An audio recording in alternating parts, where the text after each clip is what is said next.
Hello, everybody, and welcome to the Psalm 150 Talk Show. My name is John, aka The Blind Fury, and you can find me at www.theblindfury.com. Now, if you want a chance to be on this show, all you have to do is go to my website, click on the Psalm 150 Talk Show, pick out the artist that you want to talk to, and then join us on the date and time appointed. That's all there is to it. Thank you for joining us and enjoy the show.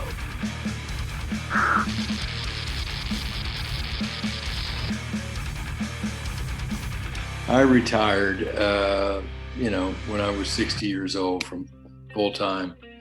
And interesting thing in my journey, I promised my mother when I chased music and dropped out of college in 1975, 76. I promised her that one day I would finish. So I actually went back and finished my degree. Oh, wow. Oh, yeah. And that was tough. Oh, my You're just recently? A couple of years ago. Yeah. I'd done a lot of things in my life that were crazy. Yeah. I actually graduated in 2017. And Wow. I was able to accept my diploma in front of my 5 grandkids. And now that was pretty cool. That is awesome.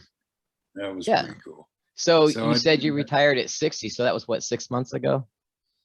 6 years ago. I wish. Time goes rolling on, baby. Yes, it does. Yes, it does. So where did you end up with your college degree? Where'd you go to finish that up? I went to Trevecca University here in Nashville. Yeah, and, okay. Pretty funny story because I had 100 hours from my former journey through college back in the early 70s. And Trevecca was kind enough to put a program together for me. And it took me about a year. I had to earn 31 hours. And my first class it was called Documenting Learning. It's pretty funny. It was for guys like me that had, had careers and that sort of thing. And I emailed my professor and I said, Professor Costas was her name. And I said, forgive me for my lack of computer skills, but, I was fortunate enough to have a staff that did all that stuff on my behalf all those years. And I said, if I have a problem, I'm just not that good at computer skills. And she sent me back 2 words. She said, learn how. And that was it. So there you go. I had to learn how. That's great. One of those tough teachers. Welcome back to college. Learn how. Well, thank you, Mr. Costas. I appreciate that support. That's funny. So what's your degree in then? My original degree was psychology of all things. And this new one is it's a BA in general studies. I got your degree. That's awesome. So that's the name of your next CD right there. Learn How. Learn How. That's not a bad idea, actually. So all right, cool. Well, if you do, I want credits inside the flap. Now I'm not. Oh, there you go. I don't care if you say why. I just want to have my name in there. That's it. Or maybe I could just come down and grab one. You can sign it for me. How's that? There you go. That's cool. I'm going to tell this funny story actually before we open this up for everybody, but I'm sure you've heard of DOC. Sure.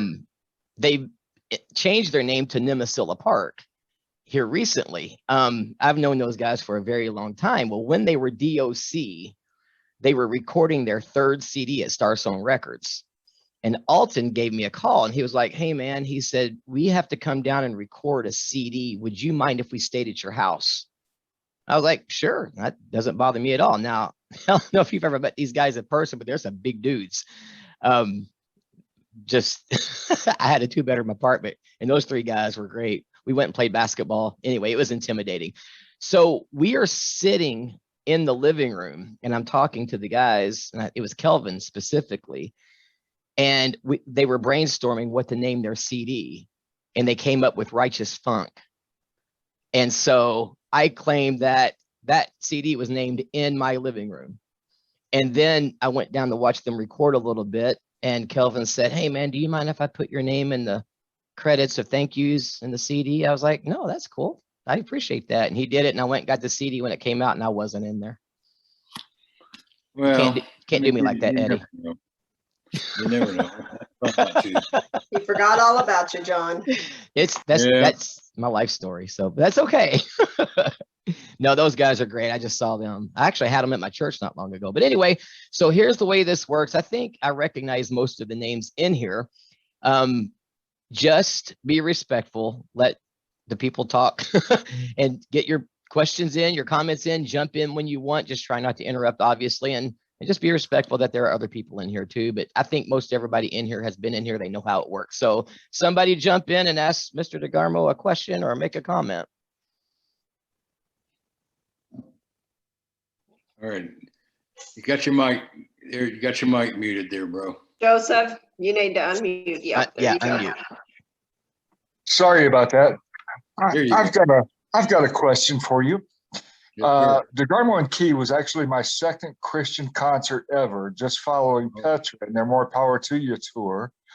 And I took my fiance to it along with her 4 sisters. What is your fondest memory from being on the road with Dana Key? What is the one moment that stands out to you as irreplaceable, please? Well, I mean, there's a plethora of moments. I mean, we toured together for 17 years, so you can fathom that, you know, there were a lot of stuff that happened. But there was one night I do remember in Niagara Falls, New York, and we had played a concert there. And, you know, it's funny, I can't remember a lot about some of the concerts, but I can remember what all the auditoriums looked like. This one had red seats. That's all I remember. But I do remember this, that at the end of the night, this lady came backstage. She wanted to meet me, and in tow with her, she had 5 children. They were all boys, and ages from maybe 12 to, 18, something like that, 10 to 18. And all 5 of those kids had come to Christ that night. Oh, wow. Oh, beautiful. And that was a pretty cool moment for me. Yeah. So That's a beautiful memory. I think of all the things that I was able to be part of, that was like one of the coolest. Mm-hmm. All right. Well, thank you. All right. Next up, that was Joseph from Florida. So who's next? Make sure you unmute. Hey, Eddie, how you doing? This is Dave Moore in Kentucky. Hey, Dave, how are you, man? I'm blessed. How are you, sir?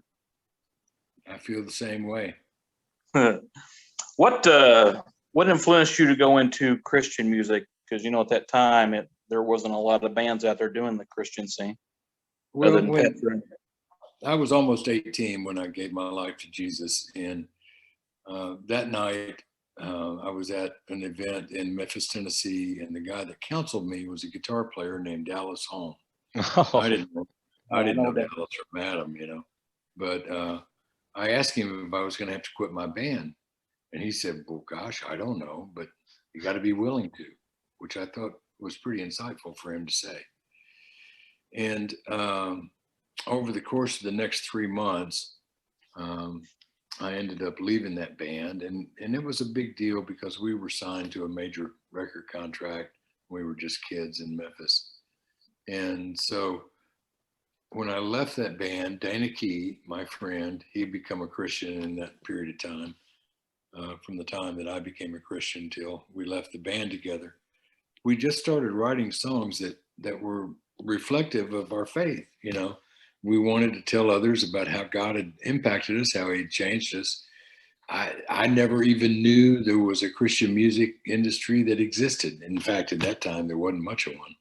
So the only kind of Christian music I was familiar with would have been either old hymns or the Southern gospel groups. Because, I mean, this was 1972. And the Southern gospel groups was just a very different kind of genre. It's kind of like barbershop quartet music, if you will. And it wasn't anything that we knew how to do. So Dana and I just started writing songs that was, reflective of our faith and how God had changed our lives. And we started playing in some of the very same places that I played with our mainstream groups, and had no idea of the crowd reaction and how adverse it would be. But, you know, over the years, I got to work with all kinds of artists. And I was talking to John Foreman once from Switchfoot. And I said, you know, you want to get somebody's attention in a bar, just, you know, say that you gave your life to Jesus over the microphone. I said, you may not get out the second sentence, you know, but you at least say that one. So, so we started trying playing in bars and places, and that didn't go over too good for Christian music. Then we tried playing in churches, and that went over worse because they had like hymn books they could throw and stuff. And, you know, so that was in 1972. And I got a pretty thick skin through it all because I just had no idea that we would create the kind of furor that we were creating. And interesting is that in the early days of Christian music, you know, Christian rock music didn't get played on the radio very much. So one of the things that God used to get our name out there was just press, because it was so controversial. And every time we would go play in, there would be a big story in 2 or 3 of the newspapers. You know, can you play rock and roll and talk about Jesus? Is that even possible? Mm-hmm. So that was a big deal for us. Mm. Well, thank you for answering my question. All right, next up, unmute and ask your question. What's up, Sam? It's awfully quiet. Sam, you Turn want to your jump mic in? on, bro. Wait a Turn your minute. mic on, man. Yeah, there we go. Now can we hear me okay? Now you're on. So, first of all, I don't think I asked, how are you doing today, you know, coming out here? I'm doing good. Thanks for asking. It's been a great Sunday. You know, we had a great church service this morning, and our youngest daughter is launching a school, an academy at a church, and we just got back from dinner with about 250 people, and pretty cool stuff to see your daughter on stage talking about this wonderful work that she's doing. So that's amazing, honestly. Cool. Yeah. I also had a good day at church today, but I guess, well, I mean, I've talked to you before through various things, and that's always been really cool, but I think people have already found out at this point that I really like the band a lot, and it's just had a pretty powerful impact on my life. One thing that I've always wondered is, where did the jacket from the Pledge album cover come from? What was that, yours, or? Do you have a Pledge jacket, right? Yeah, I do have one. It was from '89 that was on the tour with the leather one on the back with the logo. Yeah, I think it was mine. Yeah, I think it was. Oof, yeah. By the way, you other couple guys here, you know, Sam is, yeah, man. Yeah, Sam and I go back at least a year or two, and I've never really seen you quite like this before. I hope I'm not. So anyway, the Pledge jackets, the Pledge coats were made upon the release of the Pledge album. And in those days, the guys that sold your records, there were probably 30 or 40 of them around the country. And each one of them, we gave one to, you know, they were the sales reps for the albums. And there's old Stephen Matthews. How you doing, Stephen? Hey, Eddie, doing good, man. Good to see you. So that was the beginning of the Pledge jackets. And, you know, it was such a really strong cut to the chase comment. You know, he died for me, I'll live for him. And so we really felt like that was a succinct message that we wanted to tell with that record. So. Another question. You mentioned you were touring in Canada, and I every time I've read the book a few times now, and every time I go back to this moment, were you serious that there was no floorboards in their van? Because you told, Yeah, you wrote in the book that they were tagging along on the tour, and that you Yeah, man. said that you hopped on in their van and they didn't even have floorboards. It was rusted out. Well, I mean, they had a little bit of floorboard, but you could like stick your feet through them like Fred Flintstone. You know, I mean, it was kind of like that. Oh my goodness. And these guys, you know, I felt really bad because I was part of the owner of Forefront Records, and we were the record label, and they were touring in this like, you know, really heap of a van, if you will. Pretty funny. Okay. My dad has a question, if you don't mind.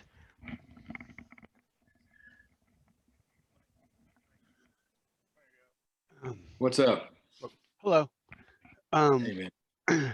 I've always worked with the youth, and back, of course, I was back around when I saw you, of course, live back when you're playing. The thing that I was able to do back then is hand out albums to the teenagers, get them involved in music. Now, with the majority of Christian music being praise music, I really feel like the Christian market really is missing out. I mean, there's some groups like Toby Mac, there's some hard rock groups that he listens to, but is there any chance of there being more pop music back in Christian music? Or is it all, you know, because praise is good, but it doesn't allow me to reach out to kids? You know, I think that there is a chance, and, you know, music has a tendency to move in trends, and sometimes it's very long arcs in between. Mm-hmm. And modern worship music now has been around probably, when I think of the genesis of modern worship music, I go back to the mid 90s with groups like Delirious and that sort of thing, you know. Mm-hmm. So it's been around, you know, soon be, what is that, 95, 2005, 25 years, 26 years. So it's probably about time for that pendulum to switch back. But you do have good groups like Skillet and Toby Right. Mac and other artists that are still singing songs that are more, we call them horizontal lyrics. They're like me to you, rather than praise and worship as a vertical lyric, you know, me to God, God to me. Mm-hmm. And I do believe that we'll see more of that. I think that's right. Now, the interesting thing about praise and worship music, excuse me, is, you know, and I worked in it for a lot of years, so I feel like I know a little about it, but it's very mainstream acceptable because it's not really a convicting type of lyric quite the same way as CCM is. You know, I was like this. If you're like this, you should be like Jesus, Right. rather than be like me. And praise is like, you know, we love you. And I'm not making light. Don't misunderstand me here, but it's like, you know, God, thank you for creating me. Thank you for who you are. And as a result, the mainstream really has pretty good acceptance of praise and worship music, where they didn't the same with CCM.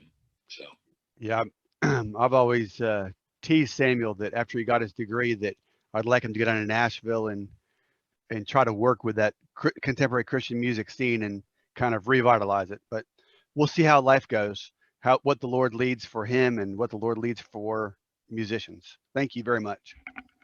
thank you. My one last thing is I know that it might be a little bit out there, but recently Whiteheart came back for the Freedom 30th anniversary.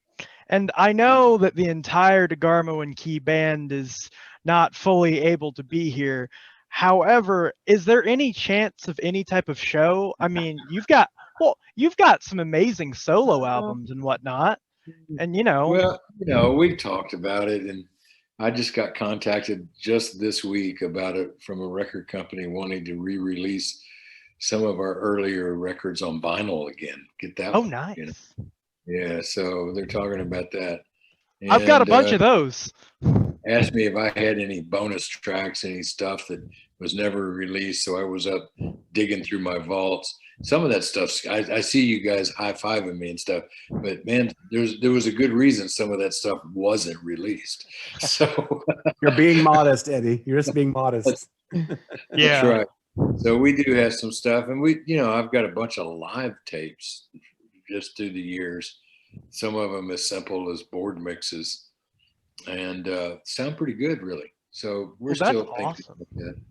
But out of respect for my legacy and my friendship with Dana, I've been asked a few times if we would be interested in doing some of that. I did a television show a couple of years ago that was on one of the networks where I sang 3 or 4 of the DeGarmo and Key songs, you know. Yeah. But I've really not pursued it, and I appreciate people asking me, but I've just never come to that place. I actually got asked about it about an hour ago. So It wasn't me. Okay. Eddie- Well, I didn't want to be a bother. I just felt I felt obligated to ask because I really love the band. So thanks, man. Yep. Stick right. around, Sam. You can ask more in a minute if you want to. Where are you from? Me? Yeah. Elizabethtown, Kentucky. Right, Yeah. right by you. Yeah. Wow. He lives right here in E-Town. And see, I Wow. went to the Petra concert y'all put on when Greg X Voles came back. Yeah. CPR. Oh, Yeah, you wow. met Sam. You met Sam, John. Okay. You- I didn't knew he- I recognized the I'm name. around the CCM scene a lot. Don't worry. Did I run into you at Chick-fil-A? You probably did. Because I played drums in the band that played before them, right? I got y'all's autograph too. Yeah. I knew that was you. Wow. Okay. All right. Yeah, I All still right. have Well, that. This is not my show for Eddie, but that's pretty cool. Well, stick around, Sam. You can talk to him a little bit more. I know Hey, we you have got it. All right, man. Appreciate it. We got a couple more that haven't spoken, including a name that I have recently met. So, well, not completely met yet, but we have a couple more people that have not spoken up yet. So if you want to talk, unmute your microphone and let her go.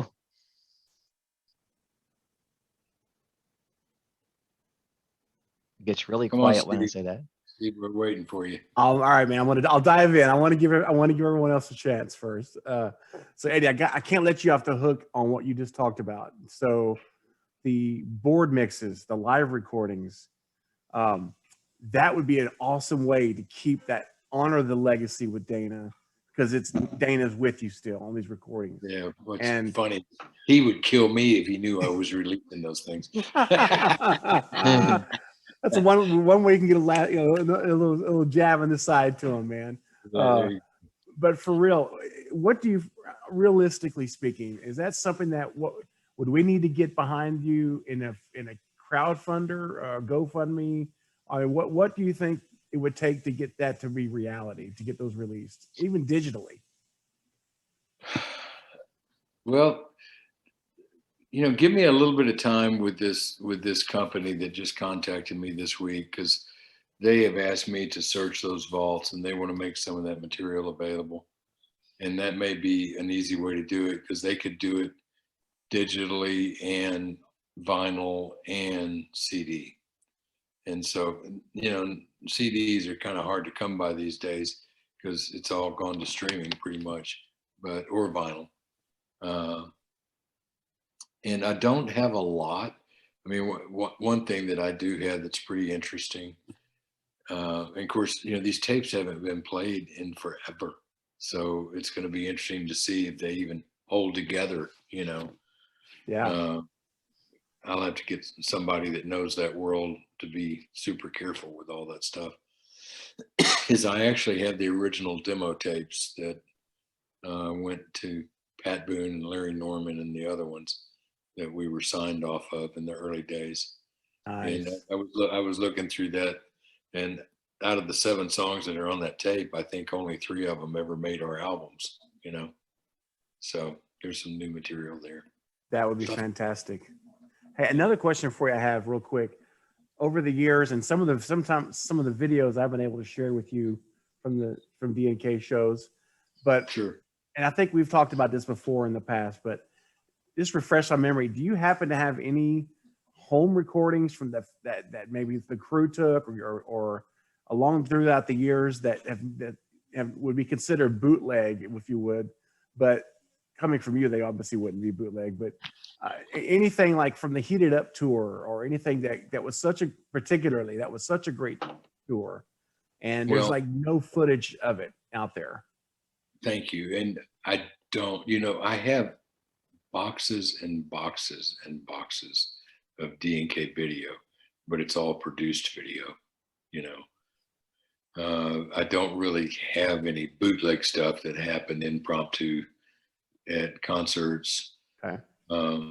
I think one of you guys, I can't remember who, posted that video that we did with Matt Crouch recently. Somebody posted that on YouTube. We had a show called Real Videos. Oh yeah, yes. It might have been you, Steve. I can't. One remember. of them is mine. There's two of them out there. One of them is mine when you guys were in the tour bus in California on tour. The other one with Matt Crouch is not me. That one, someone found that diamond in the rough. That one I didn't have. So, you know, we did a lot of TV shows. We were on the 700 Club numerous times, and you know, even in those days, PTL. Wow. I forgot about that. You know, the oldest video, which you can find on YouTube, is the Calvary Chapel video. Yes. It's fantastic. Yes. That's the oldest video of DeGarmo and Key that was done. Oh, I want to say it was probably mid 1978, you know? Yeah. And the interesting thing is they only show, I think, 3 or 4 songs. Yes. But I mean, we played an hour set. Oh man. And so all that stuff is there somewhere, but they haven't put up at those 3 or 4 songs. So wow. Man. And you know, I was pretty proud of the way we sounded because that was all completely 100% live. Yeah. And that's back when we were still playing that crazy, you know, I call it cape music because you need to wear a cape to play it, you know. It's awesome. So Steve, now you've been contacting me as well, right? Yeah. Okay, Hello, I by the thought way. that was Yeah, you. that's me. Yeah. I thought that was you. Yeah, I will respond back to your message. I just I got it, but it's been a No. little hectic around here. So Yeah, no worries. yeah. Man. Yeah, this is the man who contacted me about bringing in Kathy to the show. Mhm. So he'll Oh, be that's here. cool. Yeah, he'll be here July Awesome. 18th, I believe it is. Yeah. Hey, man. Yeah, so Some great stories together. yeah, we just haven't put it up on the website yet because, you know, it takes blind people a little longer to edit the website, but I'll get it done. I promise you. So yeah, it's good to meet you, man. Hey, you too. You too. Hey, Eddie, I got one more for you that I will yield the floor. Well, you guys ask whatever you want to ask. Yeah, this is what it's about. Well, thanks. This is one that came from a discussion in the D&K fan Facebook page probably a couple years ago now, where you had mentioned how Go to the Top, you know, you're proud of all the albums, but for Go to the Top, the production and specifically with the studio you guys went to and you tried a new way of, you could obviously say it better than me, but you decided to go with a different approach to the production and sound of the album in studio, and how if you could go back, you would like to almost redo that one again. Great songs, nothing to do with the songs, but just the sound and what have you. And on that post, you may not recall or remember, but Greg Morrow actually responded to it. And he said, hey, Eddie, I would be willing, I'm game, I'm paraphrasing now, I'm game to come on if we were to take Dana's tracks from the master recordings. I'll come in and lay down new drum tracks. I know Tommy would be in, because Tommy and I talk all the time, and he would love to play with you guys again. And I just want to say, like, kind of, it's been a long time since that post came out, but would you ever consider doing that project, going in with the masters, keeping Dana's vocals, guitars, and putting all new arrangements? Well, maybe. I mean, you know, Dana and I did. I mean, we did a bunch of trade-off vocals on that album that were pretty cool too. So I would be, yeah, possibly. You know, the interesting thing about that particular album is it was recorded on a format that we never used before or after, and it was called 3M digital format. It was like a digital 32. I don't even know where one of those machines even exist anymore, you know, to pull the master, to pull the tape off of. eBay. So you never know. Maybe so. Maybe. But, So, yeah, Greg did call me. Greg called me about that project. wow. But I always felt like the songwriting was better than the recording. Mhm. And Mhm. maybe something to look into. Yeah. Well, awesome. Well, that would be a real treasure. And I know for all D&K fandom, that would be quite an impressive release to, to hear Dana's guitar and voice, and then with you and everybody in a whole different way with the same songs. It'd be pretty tight. So, all right, man. Thanks for your time, Eddie. It's always a pleasure, brother. Thank you, guys. All right. Now we still have one more person who hasn't spoken up yet. I don't want to call out the name. I got in trouble last time I did that. So if you want to talk, go ahead, unmute. If not, we're going to let everybody speak back up. Hi, Eddie.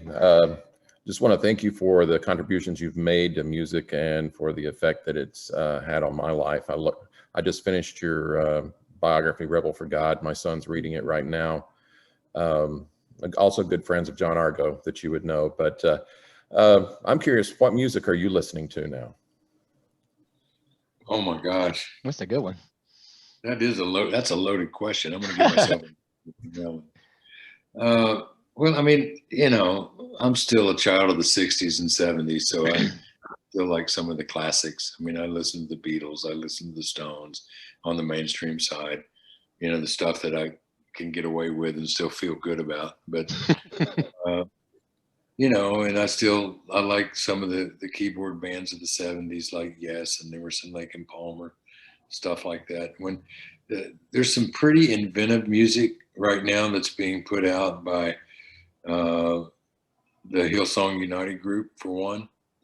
I still think Toby Mac makes some of the best records suited for his demographic that anybody makes. John Cooper from Skillet and I still stay in touch a lot, so I love their new album. Cooper listens to a lot of D&K, believe it or not. So he's a big fan of what we were about back in those days, and spoke into his life when he was a teenager. And I've been doing something that's really kind of wacky, and you guys might make fun of me for doing this, but I never really learned many other people's songs, in all the years I was on stage and all the years I was in business.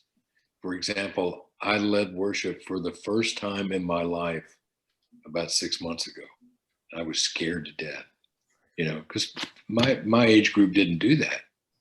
We were about, performing and entertaining rather than leading worship. So I learned some of the worship songs. That was a lot of fun for me.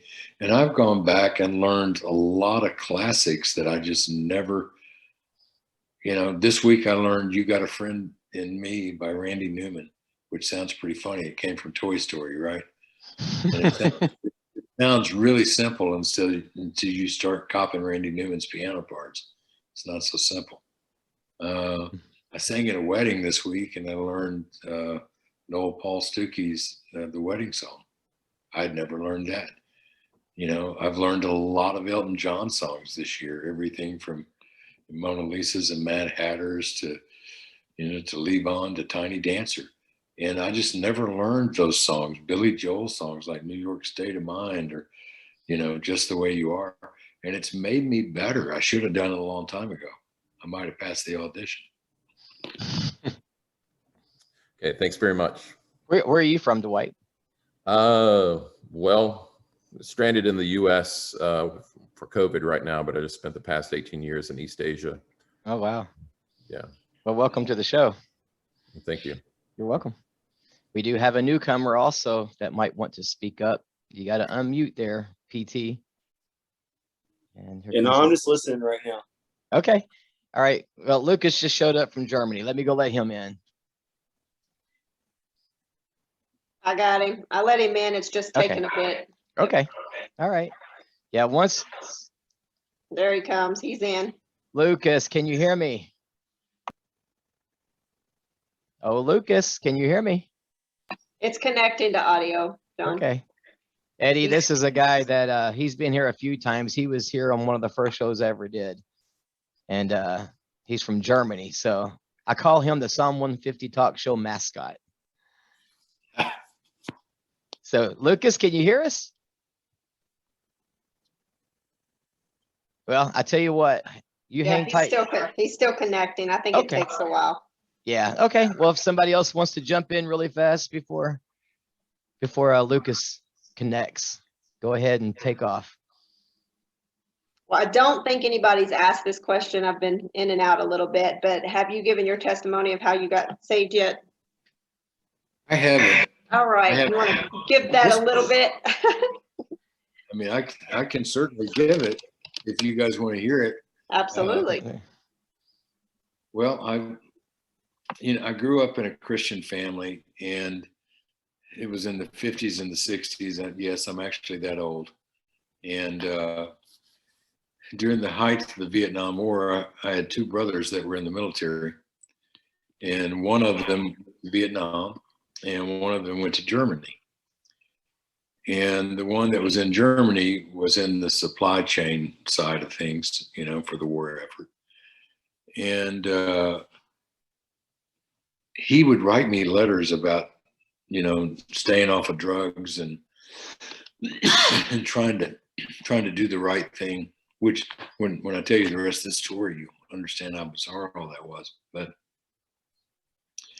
when he got home from the service, he went out and bought a big motorcycle and started riding with a motorcycle gang.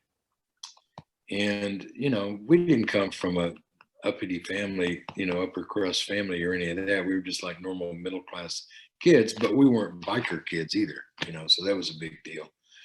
And many nights I would come home from playing a dance or a club somewhere, and it'd be, 2:00 in the morning, and my brother would be laying in the carport asleep next to his motorcycle where he couldn't walk in the house because he was either too drugged out or too drunk or whatever. And one night I came home, and he wasn't laying there, but I went in the house, and it was probably 3 a.m. and I clicked on the lights. This is my mom and dad's house, of course. And my brother was sitting at our breakfast table. And on one side of the table, he had a bottle of whiskey. And on the other side of the table, he had a Bible. And I'm like, man, what is all this about? And he said, sit down. He said, I got to tell you a story. And he told me this remarkable story. It still stuck with me even to this day. He said, Eddie, when I was in Germany, he said, I went to a Bible study in Germany, and I gave my life to Jesus. And when I got home, I really tried to forget about it. And I tried not to think about it. I tried to take my life back. I just tried to walk away, but God won't let me go. That's what he said. And now I wasn't a believer at the time, and I was pretty sure he was just crazy, right? But it really had a big impact on me that he was telling me that God wouldn't let him go. And no kidding, that week, maybe even the next day, he put his big motorcycle for sale and sold it and kind of turned his life around and quit doing drugs, quit, doing all the stuff he was doing, and started witnessing to me, which I wasn't sure which was worse, actually, but at least when he was drunk or doing drugs, he wasn't, beating me up with the gospel every night. And, we've all gone through that, right? When you get convicted, it's pretty tough to bear when you keep turning away, right? Absolutely. And one night he was preaching at me, and I was just ready to punch him out, I'm like, you gotta shut up, because we had the same room. We roomed together because we lived in a smaller house. And I said, you just gotta shut up. And he said, no, man, not until you make a decision. You have to decide if you're going to serve God or if you're going to, serve yourself or serve the devil. He probably said, serve the devil. I don't know. And I remember praying a very simple prayer that night. I closed my eyes, and I probably hadn't prayed in a few years by that time. And I said, God, either he's right or I'm right. And I want you to show me the answer. Tell me the answer. Very simple. That's all I prayed. And you got to be careful when you ask God to show you, And so over the course of the next 3 months, he began to open my eyes to just all the craziness in my life and all the sin and all that sort of thing. And my brother took me to a church service on a Sunday in 1972. And we heard a preacher that I'd never heard of named David Wilkerson. Oh, wow. And a guy playing guitar that I'd never heard of named Dallas Holm. And it was that day that I gave my life to Christ. And I actually went home, and I'm not an emotional kind of guy. You know, I wish I was more emotional sometimes, but I'm kind of like Eddie Murphy said in one of his movies, you know, Karate Man bleeds on the inside. Well, I do all that on the inside, you know. And so I went home after that church service, and I actually cried, not because I was joyful, because I was pretty sure that I'd screwed my life up. I'd given my life to Jesus. I mean, that's how much of a schmuck I was. I'd given my life to Jesus, and he had, you know, saved me from my sin and from hell. And I cried because I was pretty sure I was going to have to quit my rock band. And so I actually started off my Christian walk being ungrateful. Think about that one. Wow. So that's how I got saved. That's That's awesome. crazy. Yeah, love it. Who knows how many people now know Jesus because of your brother leading you to him. Well, you The know, ministry. it's pretty cool. It is awesome. Yeah, it's fantastic. Does anybody else want to jump in here? Well, I do have a question. I'd like to know. Hey, hold on real quick. Yeah, go ahead. I think you're either too close to the microphone. It's distorting really bad. Let me just try the. There you go. Try There you go. Yeah. Yeah. It's my headset. I was just wondering what your experience was like in Calvary Chapel back in the late 70s. I've watched several shows, including yours, that you performed there. Just what was that like? Well, I mean, it was a great place to play. I mean, there were, you know, 3,000 or 4,000 people, a lot of people. But it was intimidating, and it was an odd culture for a bunch of kids from Memphis, Tennessee, to drive up to this mega church in Calvary Chapel. And I still remember very vividly showing up at the church that day about 4 o'clock in the afternoon, and there was nobody there, nobody. And there was nobody to help us unload our stuff. There was nobody to show us what to do, you know, and so we just kind of took it upon ourselves and did all that and set up, because that's what we did. And then about 5 or 5:30, all of a sudden these people started coming in by the dozens, you know, because they had video and audio. Every one of those shows was live cast on radio and television. And that night there was, you know, I don't know, several thousand people that showed up. So it was intimidating, but wonderful at the same time. And anyway, we enjoyed it. And I played at a lot of Calvary Chapels up and down the West Coast through the years, but Calvary Chapel, Costa Mesa, which was kind of like the mothership for Christian music in those days. A lot of artists came out of there, and Maranatha radio station, and there were different radio stations around the country all came from that. That was kind of their home base, if you will. So, you know, with their influence in Christian music, I mean, where do you think, was there any other outlets during that era in the late 70s? Oh yeah, there was all kinds of stuff happening, you know, in Chicago and Detroit, Philadelphia. I mean, one of the largest music festivals that came about was Creation Festival, that, you know, came from a fellow out of Lancaster, Pennsylvania, named Tim Landis in the late 70s. So the scene certainly wasn't all Calvary Chapel.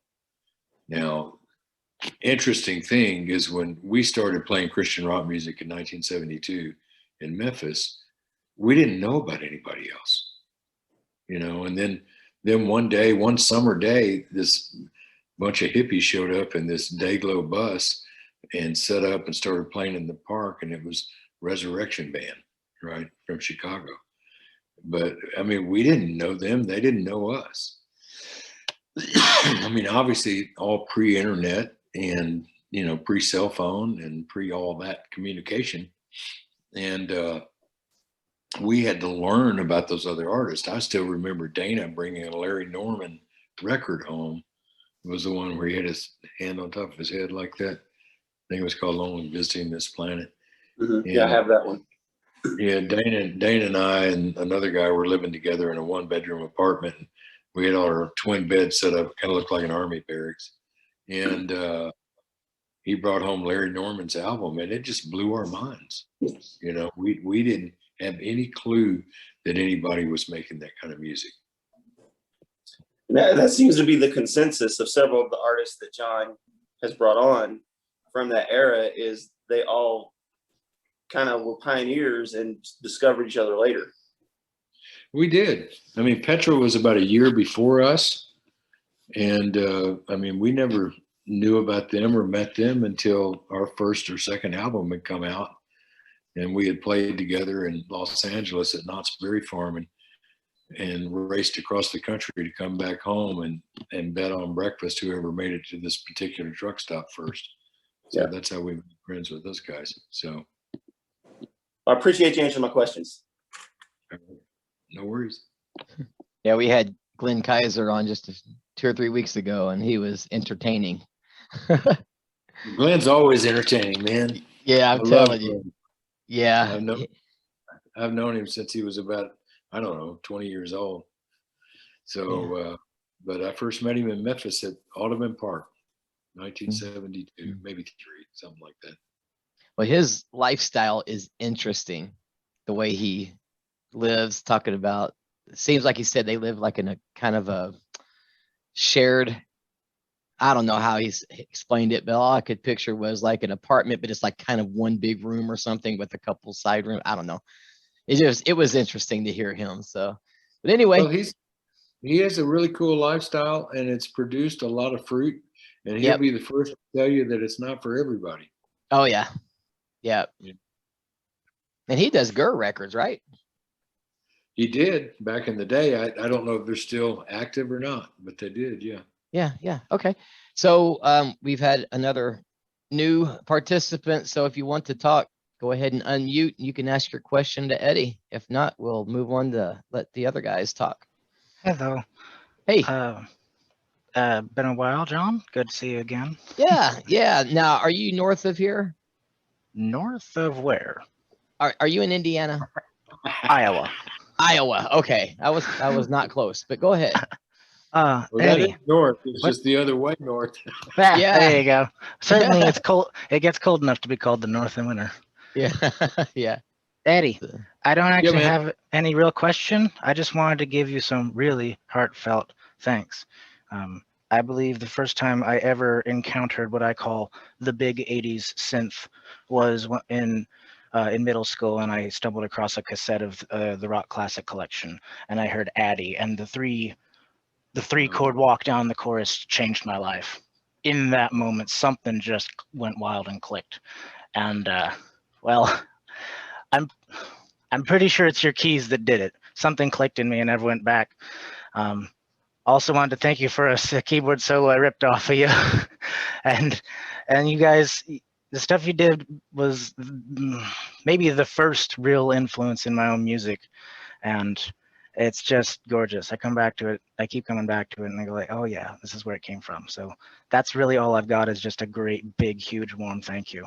Because thank you so much for saying that. And you know, when I first started playing piano when I was 3 years old, I hated it like crazy. I remember that. I remember that feeling. I wanted to be outside throwing the ball like every other kid, you know. And my mother made me stick with it. And then when I was in the first grade, a piano teacher, which she farmed me out to, I call her the piano witch now. She was really smart, because here's what she did. You know, I would never practice. So she went out and she bought me a Beatles songbook. And she said, hey, let's learn how to play these songs. And because those were the songs on the radio, it was really what turned me around. And I decided hey, this could be fun after all. Nice, nice, nice. You and I started piano around the same age. I was 5 or 6. Wow. Yeah. Oh, So, also, one other quick thing is the way in which you and Dana too would have so much fun on stage has been inspiratory, because there's not all that many musicians that look at and been like, they're having so much fun. I want to be like that. And you guys were one of them, maybe one of the best, one of the most fun to watch. And like, I wish I want to be that guy. I want to be a guy like that guy. That guy's having more fun than I am. So that's also an inspiration. So really awesome. Appreciate the kind words, and we did like to have a good time. Oh yeah. So Eddie, all that practicing on the keyboards, did that ever do anything for you? I mean, did you ever do anything with that? Well, I mean, when I left mainstream music when I was 18 and got into Christian music, I never fathomed I would be able to make a living playing music about God. Yeah. It wasn't why I did it. Didn't have anything to do with it. That all came much later. And I mean, I'm very blessed that way, but gosh, if I ever had to find a real job, I'd be in trouble. So, I would be. Yeah, it's been a great career for you. I know that. It's pretty awesome. So good to have you. So I'm going to go to my default question that I get to ask. I love hearing the artists talk about one of the most bizarre moments ever on the road. And the example I usually give is like when John Laurie from Petra told me that he, and I think it was Ronnie Cates, went to the front of a stage while they were overseas to shake some of the hands of the people, and the whole entire stage just collapsed. So anything like that, anything funny, protests because of the the unusual style of music you were playing at the time in the early 80s, anything? Well, I mean, some of these stories I talk about in the book that I wrote, and for those of you that have read it, you'll know some of these stories. But I've had some bizarre things happen. Probably the most bizarre was a story that happened in Canada, where we were broken down in the middle of what they call a whiteout. Anybody know what a whiteout is? It's where the snow's coming down so hard you can't see anything. And we were on a tour bus, and fortunately, our equipment truck had gone on ahead of us, and I didn't even know we were broken down on the side of the road until I woke up in the morning, because we had rented that bus. And I looked out the windshield and I saw the driver traipsing back through the snow, and the snow had stopped, but it was up to the windows of the bus. I mean, it was like 4 feet, outside. And I asked him what happened. He said, of all things, he said, the shaft that drives our engine fan broke down last night. And believe it or not, even though it was 40 degrees below zero, we couldn't run the motor without the fan.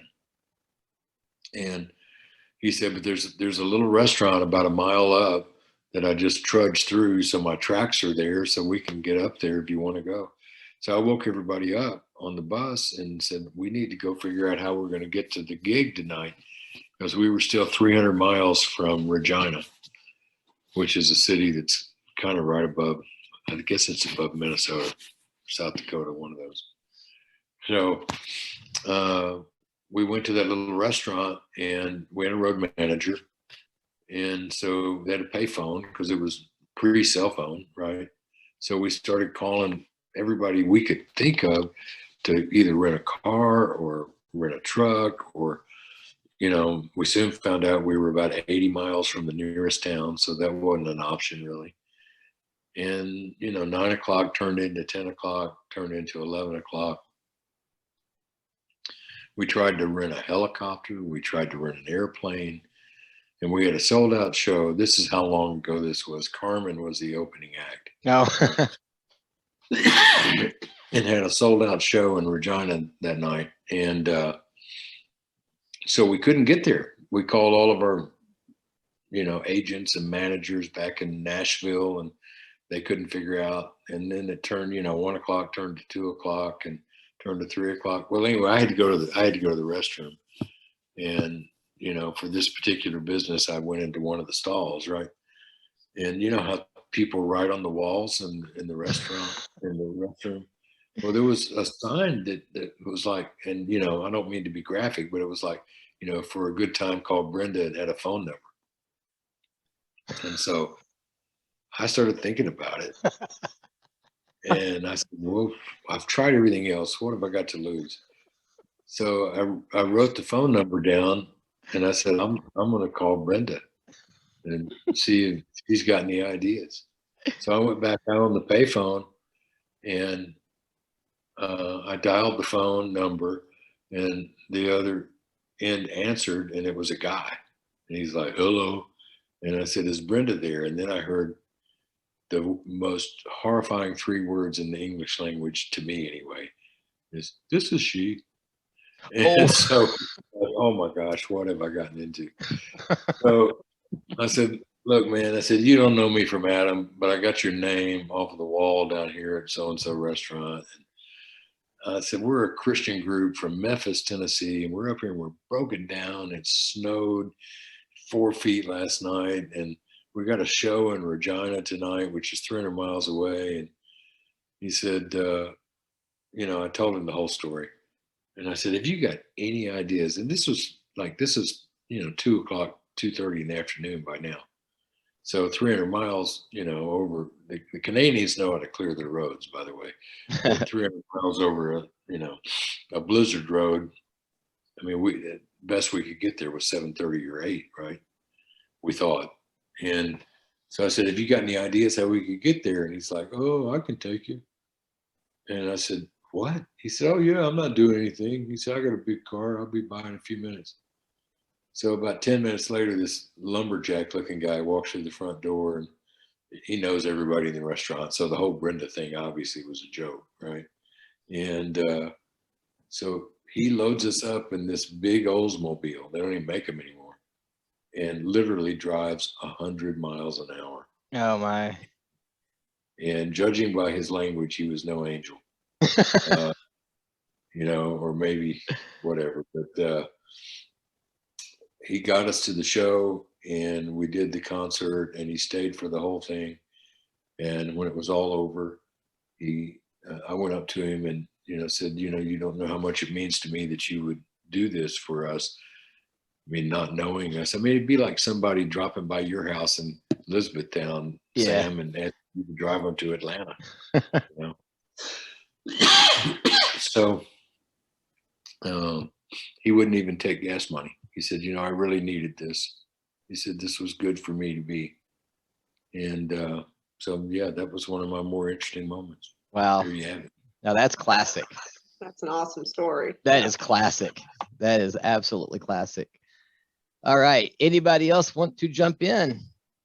So after that story, Eddie, do you have a song on your album named Brenda? You dropped out, man. I'm not even sure I needed to hear that, but you said something.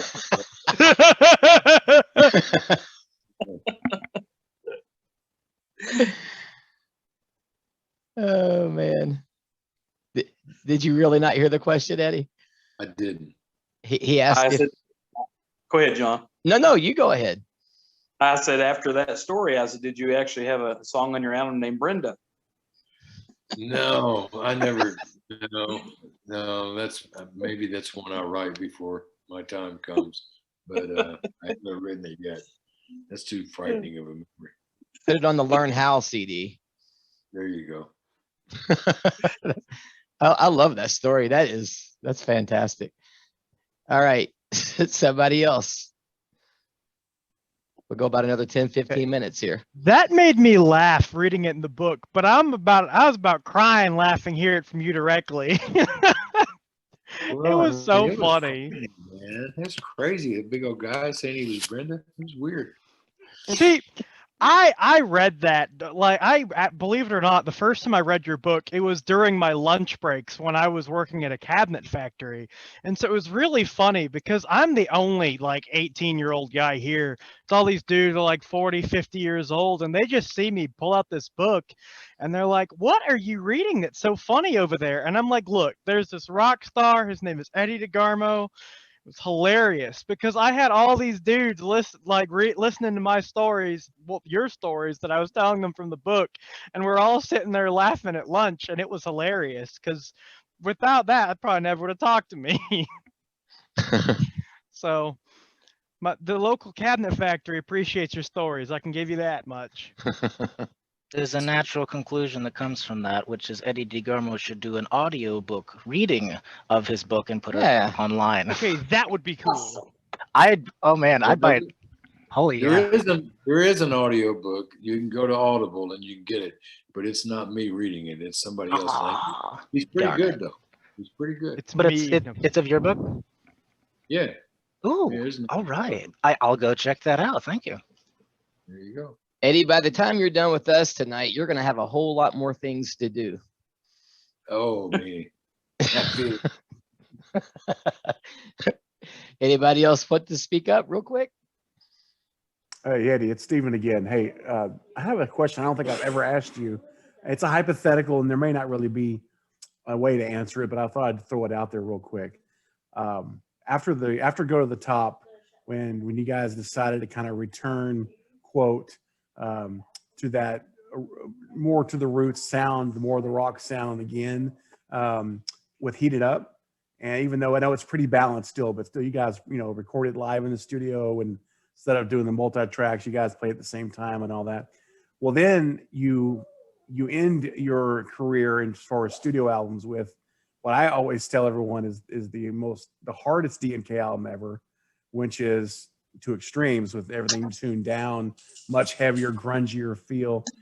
So what I always wanted to ask you, and never have thought of it till now, is if you guys had written one more album, I always consider, like, if it was a trilogy, what do you have any idea? Were you guys still going that direction? Like, if there had been a follow-up album, would we have had like a Two Extremes 2.0? Or is that kind of where you guys were heading? Or possibly. I mean, when I think of those albums and the progression of what they were sonically, Heat It Up to me was a little bit of like an extension of the Rock Solid album. We all played it at the same time together on the studio floor, and yep. We had a lot of fun making that record. You can listen to it and kind of tell that, Yeah. Mm-hmm. Two Extremes, Dana had discovered the baritone guitar, and so, yeah. And so he really wanted to do the drop D thing, and we thought that was pretty cool. Yeah. And so we recorded that album, and still, I mean, it still has maybe a little bit of schizophrenia on it, where it goes from Stressed on the opening cut to the remake of the Rascals' People Gotta Be Free on the second cut, which is just acoustic. And it was my crazy idea to actually cut them together back to back, because I felt like it was kind of indicative of the Two Extremes, but that would be TWO Extremes, right? Right. So that's why we did that. And that album digitally, by the way, doesn't do that. If you go to Apple Music or Spotify, the Rascals tune is not on there. But Dana and I just like to keep it fresh, so we would jump around. We took some hits for some of that from the critics, saying, "Well, you guys aren't consistent." And I'm like, "Consistent of what? I mean, what do we got to be consistent to other than what we like?" Yep. And so, I mean, that was their view of what they thought consistency was. It wasn't ours necessarily. And, if you take our record career, if you will, if you look at it from This Time Through to Straight On to This Ain't Hollywood to the live album to Mission of Mercy. Mission of Mercy was really our attempt to embrace radio and to get radio to embrace us. That was an important thing that we needed to accomplish to sustain the band. And sometimes people say, "Well, you compromise." And I said, don't think that not every artist has moments where they think about what's going to be a hit or what's not going to be a hit. And so, you do some things that you feel like will gain broader acceptance. And that's what we did on Mission of Mercy and communication.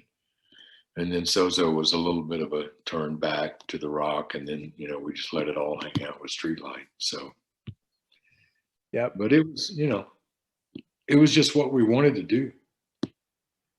Absolutely. So to answer your question, I don't know exactly where it would have gone.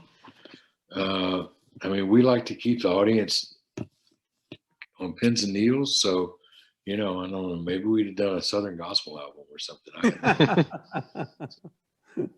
Awesome. Well, what I loved also was ironic is the heaviest album of your career sound wise in two extremes. And I'm like, oh, this is going to be an incredible tour. We're going to blow the roof off. And then you go with an acoustic cafe tour just to support the album, which was like, oh my goodness, it's so opposite of like the tone of the album, you know. It was great, but I'm just saying it was like so ironic that it was that twist. Toby Mac came to me after Two Extremes and he said, Eddie, I knew you were going to retire. I knew you were going to leave the band. And the band was doing good. I wanted to leave the band when things were good. He said, I knew you were going to leave when you put your dog on the cover. I knew that's what you were going to do. So. Bully. Bully.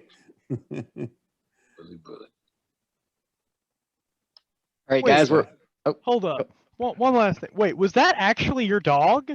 I always did wonder where that dog came from. Absolutely. It was my dog. And for you guys that follow me at all on Facebook, you know, I mean, we have Zebo now, which is like Wooly Bully's little brother. So occasionally I'll put some kind of nutsy picture of him. You know. Well, I've got a shirt with your dog on it and a CD. How's that? That was Wooly Bully. That was him. Thanks. That's awesome. So guys, we're going to wind down here in just a few minutes. So if you have something to ask or say, go ahead and speak up. All right. One last thing I'd like to ask is, as an artist that has lived well and kept the faith through several decades and several seasons of turmoil, what advice would you give your fellow artists, especially the younger ones, to maintain their faith and make it well into their age? Because we have like Kevin Max and the lead singer of Hawk Nelson and Marty Sampson and so many artists that are starting to fall away from God. How do we address, and as a pastor, what advice would you give me to address that? Well, I mean, I can't pretend to comprehend all that, first of all. You know, there have been times in my life where things have been difficult. I think I could speak for each of us here, right? We've all had hard times. And we've all had times that we wonder where God is and how is he going to meet us in our hour of need. One thing that I just can't conceive and don't believe that I can ever do is stop believing. I don't know how you do that. And in fact, the scripture talks about it. I was just reading it. I want to say it was in,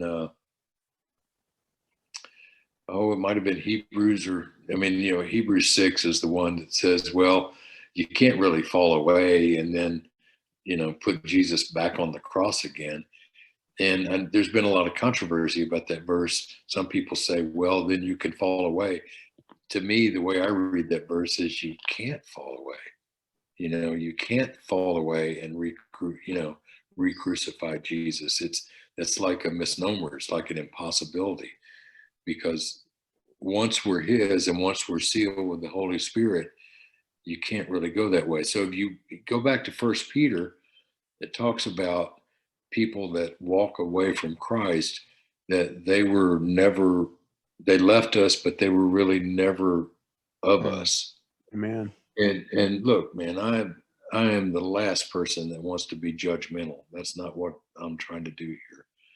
But I have to say, if somebody, the popular word now is deconstructs, right? If somebody deconstructs their belief system to where they decide that they don't believe that Jesus is the Messiah and they don't believe that he's the Christ, I got to say, man, I'm just not sure you were ever of us. That's where I'm at. And that sounds pretty hardcore. And I'm not at all, again, trying to be judgmental. And I'm not trying to say to that person that just like the prodigal son, that God won't be there with open arms to take you in. if you repent. But like First Peter says, if those that walked away, they were never really of us. So that's what I think. So John, you can blame me for bringing in theology and doctrine. I won't give my rebuttal, but good answer. If he brought it, I don't know. I don't know how you find another answer in Scripture. I mean, if you even go to just simple gospel, the gospel, John 3:16, who can quote it? Somebody quote it, so I don't have to. Come on, Stephen. Okay, sure. For God thus loved the world, he gave his only begotten Son, that whosoever believeth in him shall not perish, but will have everlasting life. Okay. Does it say anything about falling away? I remember that one. Does it say anything about being baptized? I'm not against being baptized either, right? But does it say anything about it? Does it say anything about communion? And I'm not against communion either. I love communion, right? No. It says, whosoever believes in me shall not perish and have everlasting life. We have a tendency in the church to make things very complicated. But, I've got an attitude towards this deconstruction stuff, because to me, Jesus is not progressive. The things that were true 2,000 years ago are the same things that are true today. And truth is not a progressive thing. It's not a moving target. When Jesus said, I am the way, the truth, and the life, I'm glad he said this truth, because it's hard to find the truth in the world right now. Mm-hmm. You can pretty much find the one truth on this channel and find another truth on this other channel and find a third truth on the third channel, That's right. So the only real truth out there is Jesus. Mm-hmm. And how many times do we hear, well, the Bible's outdated and that's not meant for today? And, especially when it comes to either relationships and how they operate, or anything for that matter. I hear it all the time. They try to water it down to make it conform to what they want versus what it truly is. So I love that outlook, because teaching, preaching, talking about the uncompromised truth seems to be a lost art in today's Christian world. Well, it does. And, again, I don't think I'm hard-hearted over people that are struggling through their faith. And people certainly have problems, but for somebody to just stand up after, dedicating their life to Jesus for 10 years or 5 years or 20 years or whatever, and then all of a sudden saying I was wrong, I just have to go with First Peter, that you were never of us. Mm-hmm. Yeah. I don't find another middle ground. I don't. So. Okay, I'm going to have to do this. PT, give your rebuttal. I'd love to hear it. Oh boy. We got somebody dancing down there on the right. I'm trying to figure out who it is. Yeah. Jonathan just came in the room, John. Yeah, I saw that. Couldn't figure out how to get in the room, so I sent him the link. He's here. So I said, you barely got in here. John, are you trying to lure me into this? I am. Because I'm gonna do a hard pass on that. Okay. Okay. Let's just say that we probably would disagree on that topic, but we agree on way too much to make the disagreement an issue. Okay, that's fair enough. I'm going to say that I am blessed in my life that you have not fallen away, because I know that sounds wild, like, oh yeah, why would this random rock star have fallen away? But too many heroes have fallen. Now we're starting to lose people due to death and disease and, the powers of this world. But I am really thankful that you're still around and you're still a voice in the industry, because quite frankly, when, sometimes my friends will ask, well, is there any sort of voice for the, the bands anymore and the rock? And I feel like that you've maintained yourself as probably one of the major voices of Christian rock in a world that's almost forgotten it existed. And I just really thank you for that, because it's given me just, hours of music to listen to and just a great time, but it's really blessed my life. So it's not because of my strength, bro. I can assure you of that. It's just Jesus loved me first. and I can't turn my back on him, even though we've all had difficult times. I mean, I look at some of these pictures on the screen and know some of the stories that you guys go through, from what you've shared with me where we've talked before. But it doesn't change who God is. Mm-hmm. Might change who we are. It might change in the way that we respond to God. And I mean, even Job said, I wish I would never born. And what God said back to him, well, where were you when I made the world? Where were you when I put the sky up here and the oceans down here? And so, again, that sounds like it's very cut and succinct, and I don't mean for it to be, but if a believer decides they're an unbeliever, I'm not sure they were ever a believer. There you go. Amen. Well, I'm thankful he died up on the cross, so we don't have to sit here and worry about where we're ending up. Yeah. That's like the song. Yeah. So really quick, Tonto. Let's go for one more, because I'm gonna have to go. Yeah, let's let Tonto in here. He showed up late. Tonto also lives in the area. So jump one in really quick, Tonto. And then I'm going to ask Eddie to do one closing thing. Okay. Hey, Eddie. So I'm one of the older guys. Been around since the 70s and stuff like that, and saw you at Ichthus and in Somerset, Kentucky one time with DeGarmo and Key, or with DC Talk, who I thought was horrible at the time. I didn't think they would make it. I'm glad they did. But anyway, Sam, it's good seeing you, brother. Sam goes to college with my niece. Good to see you too. Anyway, I just talked to her. You did? Cool. Anyway, just want to say a quick hello and thank you for all the music throughout the years. Big impact, you and Petra, on my youth years. And I just talked to Steve earlier at Chick-fil-A like the week that I left. It's crazy.